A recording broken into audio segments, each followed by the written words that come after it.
Georgia Tech looking for its first 8-game winning streak in 43 seasons. And if the Rambling Wreck get it, they'll win the ACC Coastal. Hey, how are you, folks? Jason Horowitz. Glad to be with you here on CBSSports.com. Welcome to the College Football Preview Show presented by Tyson Anytizer. CBS Sports' Spencer Tillman joins us as he does every week to break this down. And, you know, Spence, it's one thing to say Georgia Tech is going to win the ACC Coastal. It's another to say that they have to do it by beating Duke, who, oh, by the way, still has a shot to win the Coastal itself.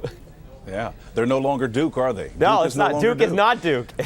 Well, you know what? It's really interesting to look at this team. They are smart. You know, they're coached well. You know, David Cutcliffe is one of the best in the business. You look at his pedigree. The thing I really love about him is his ability to deal with great talent in terms of passers and rushers. You know, Thaddeus Lewis is a runner first, and then of course he has the long legacy with the Manning brothers.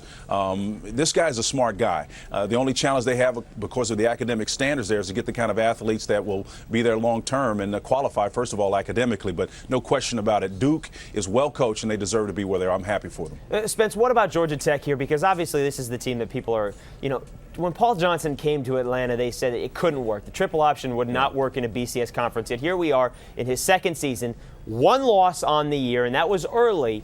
And they are rolling over people, and they're doing it even, you know, close games, overtime. They're blowing people out. Any way you want to call it, they're doing it. Does this show you anything about Paul Johnson, or maybe the talent he has? What does this tell you about Georgia Tech?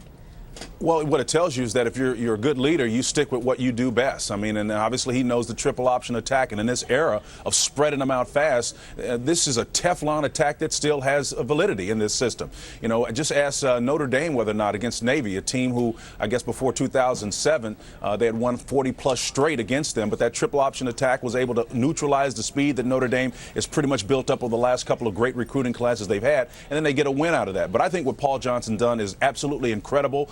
The only thing I'm questioning is whether or not they'll be healthy enough, because, again, this is 10 straight weeks they've gone without a break, and they won't get one until after Duke. That triple option attack is working, but they're a little bit weary right now. You can see it in the legs of some of their runners. Yeah, they're looking for their their sixth straight win over Duke, and you talk about their runner, Jonathan Dwyer, last year's ACC Player of the Year.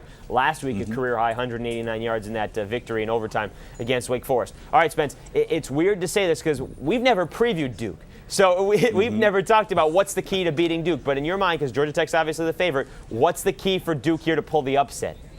Well, first of all, they have got to have a running attack. Again, if you take away a couple of improvisational scrambles by Thaddeus Lewis last week, they've got minus 21 yards rushing. If you develop some type of running game, you're not one-dimensional, you have a shot at least making a dent in it and keeping their offense off the football field, because you know for sure that's what Georgia Tech is going to do. They're going to control the clock, stay on the ground with that triple-headed running attack they have. They've got the league's top 3 rushers, Jason, and that's problematic for Duke if they cannot develop a two-pronged approach with the passing game and the running game. Got to get the run game going. Yeah, well, Thaddeus Lewis, second in the ACC in passing. Georgia Tech, 10th in the ACC in pass defense. But as you said, you got to have the football to get that working. Spencer T., thank you very much, sir. We'll talk to you soon.